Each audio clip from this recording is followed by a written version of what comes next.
नमस्कार, इस खास बुलेटिन में आपका स्वागत है। मैं हूं रुचि शर्मा। आइए डालते एक नजर हेडलाइंस पर।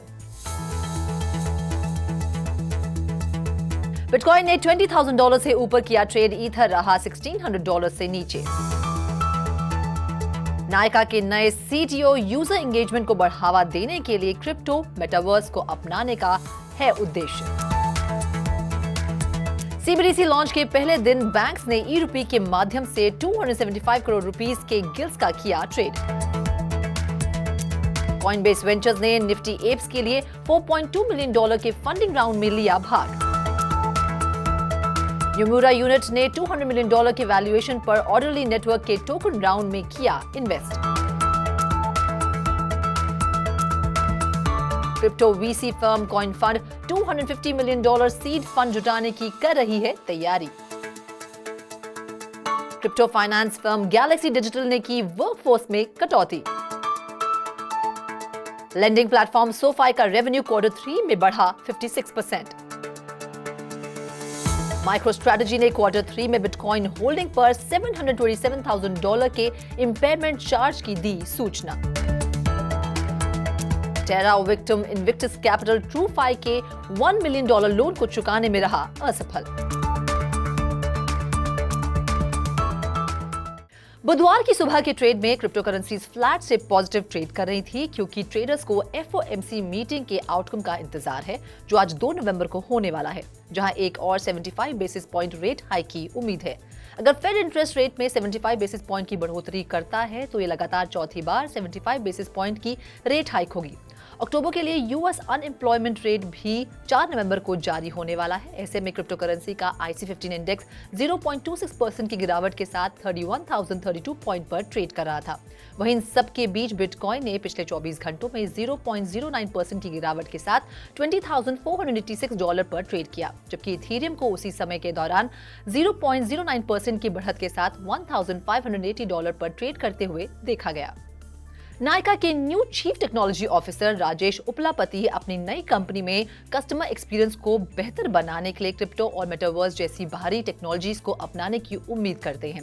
Amazon के फॉर्मर एग्जीक्यूटिव ने कहा कि वे आने वाले हफ्तों में अपने कस्टमर्स के लिए ज्यादा एफिशिएंट और इफेक्टिव प्लेटफॉर्म्स डेवलप करने के लिए नायका के स्टेक होल्डर्स के साथ हाथ मिलाएंगे।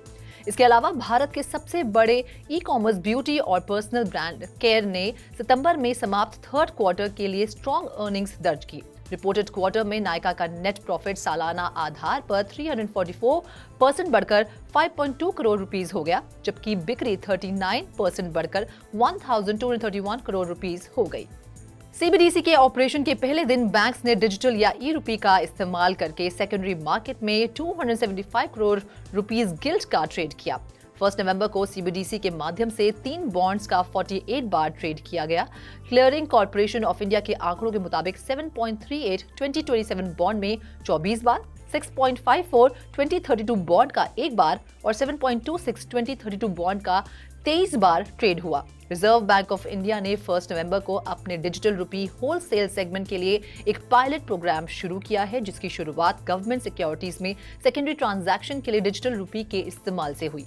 ऐसे में डीलर्स के मुताबिक पायलट में भाग लेने के लिए सेंट्रल बैंक के 9 बैंक्स की पहचान की गई है। सभी बैंक्स ने डिजिटल रुपी का इस्तेमाल करके गवर्नमेंट बॉन्ड्स का ट्रेड किया है।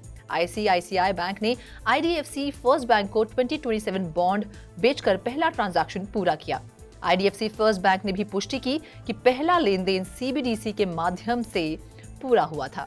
निफ्टी एप्स एक कंपनी है जो यूजर्स को किसी भी NFT कलेक्शन पर लोन्स लेने की अनुमति देती है, जिसने सीड फंडिंग में $4.2 मिलियन जुटाए हैं। Firm NFT focused debt financier की ट्रेंड को फॉलो करती है, जो वेंचर कैपिटलिस्ट से इंटरेस्ट रिसीव करते हैं। वेरिएंट और फिनटेक कलेक्शंस ने राउंड का लीड किया। एडिशनल पार्टिसिपेंट्स में Robot Ventures, Polygon, Coinbase Ventures, दलाओ, Flamingo DAO, Ryan Sean Adams, David Hoffman, Eric Conner, Anthony Sassano, Cyrus Younessi, DC investor, James Young, James Duncan, Nadav Hollander और Brendan foster का नाम शामिल है। Nifty apps NFT के लिए secondary date economy को expand करने का इरादा रखता है। इसे प्रेडेटरी लेंडिंग प्रैक्टिसेस से दूर ले जाता है, जो वेब 2 सेटिंग्स में अमीरों को बेनिफिट देता है। निफ्टी एप्स का इरादा NFT लोन को ऑटोमेटिकली रीफाइनेंस करने के लिए मार्केट कंपटीशन को फैसिलिटेट बनाकर इसे हासिल करना है। न्यूम्यूरा की crypto subsidiary laser digital orderly network में इन्वेस्टर्स की लिस्ट में शामिल हो गई है, जो नियर ब्लॉकचेन पर बिल्ड एक डीफाई इंफ्रास्ट्रक्चर प्रोटोकॉल है। ऑर्डरली नेटवर्क ने जून में सिकोया चाइना, पैंटेरा कैपिटल, ड्रैगनफ्लाई और जंप क्रिप्टो सहित कई बैकर्स से जुटाए गए $20 मिलियन के सीड राउंड के अलावा कैपिटल इंजेक्शन की घोषणा की, जबकि लेजर डिजिटल के इन्वेस्टमेंट की अमाउंट को डिस्क्लोज नहीं किया गया था। को-फाउंडर रैंडी ने कहा कि ऑर्डरली नेटवर्क का वैल्यू $200 मिलियन है, जो कि सीड राउंड में प्राप्त सेम वैल्यूएशन था। ऑर्डरली नेटवर्क ने लेजर डिजिटल और पिछले बैकर्स से फ्यूचर टोकन्स के लिए एक सिंपल एग्रीमेंट के जरिए फंड जुटाया। ट्रांजैक्शन लेजर डिजिटल का पहला पब्लिकली अनाउंस्ड क्रिप्टो इन्वेस्टमेंट है, क्योंकि न्यूम्यूरा ने सितंबर में यूनिट की स्थापना की थी और ये टोकन इन्वेस्टिंग में बैंक के फर्स्ट फोरे को रिप्रेजेंट करता है। 31 अक्टूबर को US securities and exchange commission के साथ नई फाइलिंग के अनुसार crypto focused investment firm coin fund seed investment के लिए $250 मिलियन जुटाना चाहती है। फर्म द्वारा $300 मिलियन के वेंचर कैपिटल फंड की घोषणा के 3 महीने से भी कम समय के बाद फंडिंग सामने आई है। नया coin fund seed 4 fund 3 parts में डिवाइडेड है, जिनमें से 2 केमन आइलैंड्स में है और एक डेलावेयर में डोमिसाइल्ड है, जैसे कि लीगल और टैक्स रीजन से कस्टमरी है। ऐसे में केमन्स फंड रिस्पेक्टिवली $130 मिलियन और $20 मिलियन जुटाने की उम्मीद करते हैं, जबकि डेलावेयर फंड $100 मिलियन जुटाने की उम्मीद करता है। फर्स्ट सेल अभी हुई है, जो ये इंडिकेट करती है कि फंड अभी तक इन्वेस्टर्स को अवेलेबल नहीं कराए गए हैं। जाने माने इन्वेस्टर माइकल नोवोग्रात्स की लीड वाली crypto focused financial service firm Galaxy digital से जुड़े मामले से परिचित 4 लोगों के अनुसार अपने ग्लोबल वर्कफोर्स की कम से कम 20% की छंटनी करने की योजना बना रही है। गैलेक्सी ने सेकेंड क्वार्टर में $554.7 मिलियन का नेट लॉस दर्ज किया, जो पिछले क्वार्टर में 3 गुना से ज्यादा था और मैनेजमेंट के तहत एसेट्स फर्स्ट क्वार्टर से 40% गिर गई। नोवोग्रात्स ने प्रेडिक्ट किया है कि गैलेक्सी 400 से ज्यादा कर्मचारियों के साथ साल का अंत करेगी, जो 2022 की शुरुआत में 300 से कम थी। कंपनी 9 नवंबर को मार्केट ओपन होने से पहले अपने थर्ड क्वार्टर के रिजल्ट्स जारी करने की योजना बना रही है। मंगलवार की शुरुआत में इसका स्टॉक 2% बढ़ गया था, लेकिन पिछले साल ये 80% गिर गया था। Nasdaq listed online lending platform SoFi ने 1 नवंबर को घोषणा की कि उसका थर्ड क्वार्टर का रेवेन्यू साल दर साल 56% बढ़कर $424 मिलियन हो गया है। प्लेटफॉर्म, जिसमें एक डिजिटल एसेट ट्रेडिंग सब्सिडरी है, जिसने US securities and exchange commission के साथ एक फाइलिंग में भी बताया कि इंटरेस्ट, टैक्सेस, डिप्रिसिएशन और अमोर्टाइजेशन से पहले की अर्निंग्स थर्ड क्वार्टर में चौगुनी से ज्यादा $44.3 मिलियन हो गई। पिछले साल के $10.3 मिलियन से चौगुनी से ज्यादा है।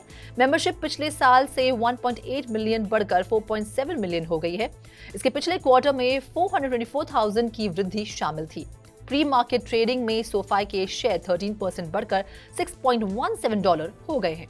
माइक्रो स्ट्रैटेजी ने थर्ड क्वार्टर में अपनी बिटकॉइन होल्डिंग्स पर $727,000 का minimal digital asset impairment charge post किया है, जो सेकेंड क्वार्टर में $917.8 मिलियन से काफी कम है, क्योंकि लेटेस्ट अर्निंग रिपोर्ट के अनुसार बिटकॉइन की कीमत सेकेंड और थर्ड क्वार्टर्स के अंत में रिलेटिवली स्टेबल रही है।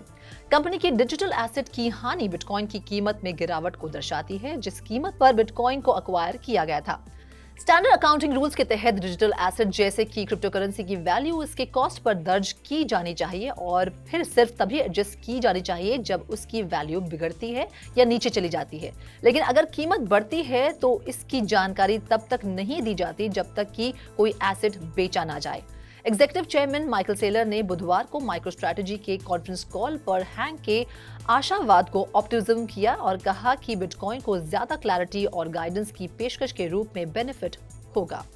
ट्रूफाई की लोन डेटा डैशबोर्ड के अनुसार failed crypto hedge fund Invictus Capital decentralised lending protocol TrueFi को लोन चुकाने में फेल रहा है। Firm Binance USD stablecoin में अपने $1 मिलियन के लोन का पेमेंट करने से चूक गई, जो कि 30 अक्टूबर को की जानी थी। डेट अनकोलैटरलाइज्ड था, जिसका मतलब था कि इन्विक्टस ने इसके अगेंस्ट कोई एसेट प्लेज नहीं किया और उस समय अपनी रेपुटेशन और अच्छी फाइनेंशियल स्टैंडिंग से लोन सिक्योर किया था। ट्रूफाई ने अक्टूबर की शुरुआत में एक ट्विटर पोस्ट में इन्वेस्टर्स को चेतावनी दी थी कि इन्विक्टस लोन चुकाने में फेल हो सकता है। इन्विक्टस ने कथित तौर पर इन्वेस्टर्स के फंड को टेरा की फेल्ड स्टेबल कॉइन USTC और क्रिप्टो लेंडर सेल्सियस नेटवर्क में मूव कर दिया था, जो जुलाई में दिवालिया हो गई थी। इस खास बुलेटिन में फिलहाल इतना ही। आप देखते रहिए 3.0 टीवी।